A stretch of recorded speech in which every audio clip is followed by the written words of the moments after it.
স্বপ্নের বাগান এআইডি থেকে আপনি লিখেছেন, সুস্থ মানুষকে ভিক্ষা দেওয়া যাবে কিনা?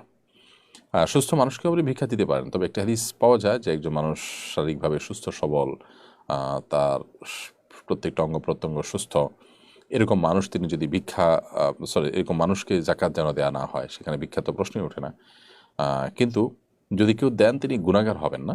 বাট এরকম মানুষকে না দিয়ে যিনি শারীরিকভাবে অক্ষম, অপারগ, অথবা যিনি হতদরিদ্র, এরকম ব্যক্তিকে আমাদের উচিত আমাদের সাহায্য সহযোগিতা করা। শারীরিকভাবে সুস্থ সবল মানুষ ভিক্ষা করলে তাকে আহ, কর্মমুখী জীবনের প্রতি আহ্বান করা উচিত।